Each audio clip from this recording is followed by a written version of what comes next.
श्री शंकर गीता अध्याय 12. अगाध ज्यांची असे करणी, अतर्के ज्यांची विचारसरणी, त्यांनी रूढीला घातली गवसणी, वंतन त्यांना त्रिवा. महाराज देशोदेशी जात, दर्शनास गर्दी उसळत. लोक अनेक प्रश्न विचारित, महाराजांना भक्तीने. प्रत्येक प्रश्नावर महाराज प्रदीर्घ प्रवचन करीत. विद्वत्ता त्यांची कळून येत, मुद्देसूद प्रवचन. जणू ज्ञानाचा वाहेझरा, विचारांचा सुसाटवारा, कल्पनांचा भव्य धारा रूढी उकळून टाकली. ऐशी महाराजांची प्रवचने प्रमोदित होत श्रोतृ म्हणून. प्रवचनांची विविध स्थाने सारांश रूपे ऐकूया. श्री शंकर महाराज उवाच. सुख शांती समाधान सर्वांनाच हे हवे असून त्यास्तव धडपड चालली. सुख शांती समाधान म्हणजे नक्की काय असून हे आधी घ्या समजून. सुख कशाला म्हणतात? ज्यामुळे असुख निर्माण होऊन मनशांती जाते, असे अडथळे दूर सारून सुख शांती मिळत असे. ईर्ष्या, इच्छा, असूया, वासना, महत्वाकांक्षा, हवरेपणा, अतृप्ती, विविध कामना जीवन गढूळ याने होत. त्यामुळे सुख शांती समाधान या गोष्टी नष्ट होऊन ग्रंथ पुराणे वाचून पांडित्य पुन्हा तुम्हाला होईल. अहंकार होईल निर्माण, त्यामुळे न मिळणार समाधान. सुखदुःखाचे मूळ जाण मनाच्या अस्थिरतेमध्ये. जितक्या तटस्थपणाने मनाच्या सूक्ष्म हालचालीचे निरीक्षण करून समजून घेण्याचे प्रयत्न तेवढे करावे, तेवढ्या प्रमाणात समस्यांची उकल होईल पाहत्यांची. आत्मसंशोधन हा त्यावरती उपाय आहे एकच. दुसऱ्याचे मार्गदर्शन, गुरु, मंत्र, ग्रंथ, पुराण, उपयोग यांचा मुळीच नसून शुद्ध वंचना असेही. जग झपाट्याने असे बदलत, जीवन मूल्ये बदलत सतत. गुरु शब्दास जुन्या जमान्यात महत्त्व होते आगळे. सामाजिक, धार्मिक, नैतिक अधिष्ठान होते गुरु शब्दात. आता त्याचा मागमूसही नसत, महत्त्व गेले लयाला. पूर्वीच्या जीवनात भौतिकतेलाच स्थान नसत. आजच्या जीवनात असत भौतिकतेला महत्त्व. आजची जीवनमूल्ये सारी भौतिक सुखे मिळतील कशी, या एकाच कासावरती पारखली जातात. पूर्वीच्या जीवनात ज्या विचारसरणीने सुखी शांत जीवन समाधानी बनत समृद्ध होत तसेच त्या विचारसरणीचा बळी देऊन नवी भौतिक जीवन पद्धती स्वीकारली आहे आपण. शाश्वत मूल्ये विसरली. गुरु, ग्रंथ, मंत्र, उपदेश यांचा पूर्वी घनिष्ठ संबंध. आजच्या भौतिक विचारसरणीत महत्त्व त्यांचे नश उरले. सध्या भक्ती कशाशी खातात? श्रद्धा म्हणजे काय असत? प्रेम कशाला म्हणतात? पैसा, धर्मच असतो. सत्यनीती, सदाचार हे पदार्थ असू शकतात काय? त्यांचा जेथे पत्ताच नसत तेथे गुरु उपदेश कैसा कळेल? सध्या अडचणी निवारण्यास गुरु हवाय सर्व लोकांस. अडचणी दूर न झाल्यास चालले दुसऱ्या गुरुकडे. सध्या गुरु या शब्दाला बाजारीपणा आहे आला. गुरुची आवश्यकता न लोकाला, अडचणी निवारक गुरु हवा. ऐहिक अडचणींच्या वेळी उपयुक्त उपयोगी पडणारी गुरु ही संस्था मुळेच नाही किंवा नव्हे उतारा. सत्य, श्रद्धा, समर्पण बुद्धी, भक्ती, प्रेम, आनंदमय स्थिती. तुम्हाला याचा अनुभव नाही. आजचे गुरुही असेच. आंधळ्याला आंधळ्याने मार्गदर्शन करायचे. काय होईल दोघांचे? दोघे आंधळे जाणवत. स्वतः गुरु व्हावे स्वतःच. सर्वात उत्तम मार्ग आहे हाच. तुमच्या सुखाच्या आड तुम्हीच निर्माण करता अडथळे. कुणाच्याही कच्छपी लागू नका. गुरु या खुळात अडकू नका. हेतू न मम गुरुवर टीका, उद्देश समजून घ्या म्हणून. आपल्या समस्या विचारपूर्वक आपण जर सोडवू शकाल, कोणताच प्रश्न कठीण नसत, अनुभव याचा येईल. गुरु शोधावा नाही लागत. गुरुच शिष्य पारखून निवडत. अज्ञान नष्ट करून ज्ञान देत भाग्यवान हे शिष्य हो. असे शिष्य आपल्या जीवनात गुरुला सर्वोच्च स्थान देतात. गुरुस्तव वाटेल तो त्याग करतात. गुरुस ईश्वर मानतील. गुरुवर विश्वास उत्तुंग आढळ. गुरुच्या ज्ञानाबाबत कर्तुम शक्तीबद्दल संदेह नसतो मुळीच. गुरुला ही शिष्याचे कल्याण कशात हे भरपूर असते माहीत. निरपेक्षपणे साधून शिष्यहित उद्धार त्याचा करीत असे. अपेक्षित साध्य असे अंतस्थिती अनुभव शब्दाने व्यक्त न होती. अनुभव शाब्दिक मुळीच नसती. ग्रंथोपयोग काय मग? श्रद्धा म्हणजे ठाम विश्वास. जीत कसलीच अपेक्षा नसते, तीत कधीच बदल न होत अविचल स्थिती अशी मनाची. अशी अविचलित भक्ती तुमची आहे का कोणा देवावरती? म्हणता देव सर्वशक्तिमान सर्वव्यापी, मूर्तीपूजा मग का करता? कारण सच्चित घन परमेश्वरावर पूर्ण श्रद्धा असेल तर चैतन्य स्वरूप ईश्वराशिवाय तर मूर्तीपूजाच करतो. ईश्वर ज्याला त्याला त्याच्या रागालोभाचा ईश्वराचा संतोष देण्या घेण्याचा प्रश्नच नाही उद्भवत. तुम्ही देवास्तव जे जे बोलता आणि प्रत्यक्षात जे जे आचरता त्यामागे कुठलीच वैचारिक भूमिका नाही, केवळ विसंगती. म्हणून माझे सांगणे तुम्हाला, यात अडकवून घेऊ नका स्वतःला. मनाचा मागोवा घेण्याचा योग्य प्रयत्न कराच. विष घेतले तर मरून जाल, उडी टाकू नका जळत्या चितेत. कोणी सांगितले हे तुम्हास? सांगा गुरु कोण हा? कितीतरी गोष्टी जीवनात गुरुशिवाय आपण असतो करतो. विचारपूर्वक आचरणाचे फलित निश्चितपणे असे येईल. ज्या क्षणी याल आत्माबोधावर त्या क्षणी घडेल आत्मसाक्षात्कार. आत्मजागृतीने अनुभवी यात तर क्षणालाही स्थान नसे.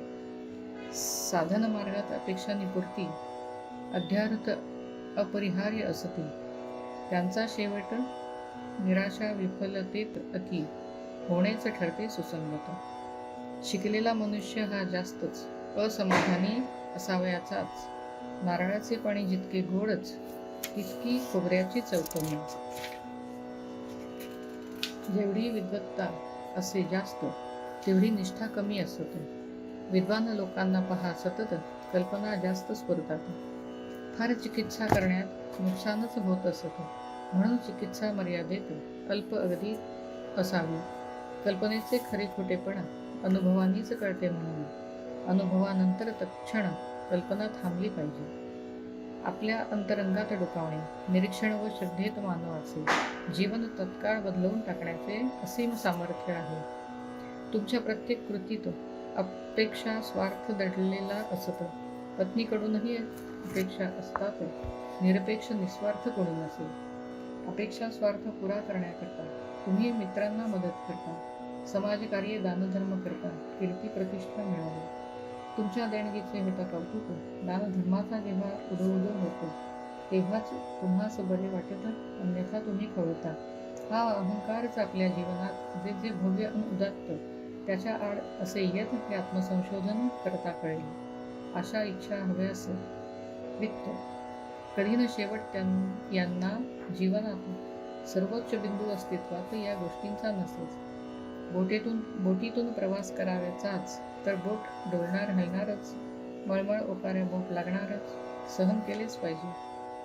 विवाह झाल्यावर सर्वांना मूल व्हावे इच्छितांना डोहाळ्यांचा त्रास प्रसूती वेदना कशा टाळता येतील? त्याप्रमाणे ऐहिक जीवनात कटकटी चुकविता येणार नाहीत. जोपर्यंत हे शरीर असतं तोपर्यंत त्याच्या व्याधीही. कोणी मला विचारतात, तुम्ही आम्हाला काय दिले असतो? न मागताच मी असे देतो. मागण्याची जरुरी का? जी घटना घडलेली घडत तीच मी दिलेली असत. तुम्ही सांगितले मी दिले नसत, ऐसे काय सांगा ते? कशाचीही गरज न त्याला. इच्छित नाही पदार्थ कसला. कधी न पैशाच्या मागे तो लागला, संग्रहाचा न हव्यास. ते कोणाची न करती स्तुती, कोणाची मेहरबानगी न संपादिती. अप्रसिद्ध ज्ञात असती निर्भय ब्रह्मानंदात. व्यक्तिशः मला कशाची गरज नसत, मला हवे असे काहीही नसत. दुःख असमाधानी मुळीच नसत, मनशांती कधी ढळत नसे. माझ्याजवळ काही न गमावण्यासारखे, काही नसे मिळवण्यासारखे. ईश्वराने जे जे असे निर्मिले त्यात माझ्यात फरक ना. जे समजल्याने जगात समजण्यासारखे काही न उरत. अशा मनाच्या स्थितीत म्हणतात सत्य आत्मदर्शन. जे नाही ते मिळवायचे असे स्वरूपाचे साध्य नाही ते. ज्याचे स्वरूपच अनिश्चित जिथे नेती वेद म्हणतात. रूढीचे ओझे बुद्धीवर नसेल तेव्हाच बुद्धीचं स्वातंत्र्य मिळेल. आत्मसंशोधनाचे सामर्थ्य वाढेल. महान अनुभव येतात. हे जे अनुभव येतात हा जो साक्षात्कार असे घडत, हे जे आत्मदर्शन होत, देव यालाच म्हणतात. ऐकावे जीवाचा कान करून लक्षपूर्वक करावे निरीक्षण. त्यामुळे प्रगल्भ प्रचोदायी महान हुकमी अनुभव येतात. अष्टेंद्रिय शरीरात हालचाल करीत अशा या निर्विकल्प स्थितीत माणसाला आत्मदर्शन घडतं. आत्मानुभव याला म्हणतात. ब्रह्म चैतन्यरूप अविनाशी असत, त्याला जीवन मृत्यू मुळीच नसत. ज्याला जन्म मृत्यू आदी असत, मायारूप ते सर्व. ज्ञान अनुभवांच्या समन्वयाने मायेपासून सुटका होते. ब्रह्म सत्यम जगन्मिथ्या असे वचन प्रसिद्ध असेच. ज्यांना प्राप्त झाले खरे ज्ञान, सत्याचे झाले दर्शन, जाणले जीवाचे सर्व पैलू छान, अवतार त्यांना म्हणतात. सर्व अवतारी पुरुषांची शिकवण आणि अनुभव एकच असून पद्धतीत फरक येतो दिसून काळ स्थितीप्रमाणे. संतांची विचारधारा शिकवण सर्वत्र अगदी एकच असून भक्त विसरतात शिकवण, माजवतात अवडंबर. जाणीव आणि नेणीव मनाच्या दोन अवस्था असत. जाणीवेत असतो अहंभाव जागृत, नेणीवेत अहंभाव नसतोच. या दोन अवस्थांच्या पलीकडे उच्च अवस्थेत मन जेव्हा जाते, पूर्ण चेतन ज्ञानातीत ही अवस्था असेल, समाधी याला म्हणतात. समाधी केव्हाही लावता येते. कार्य संपल्यावर समाधी घेता येते.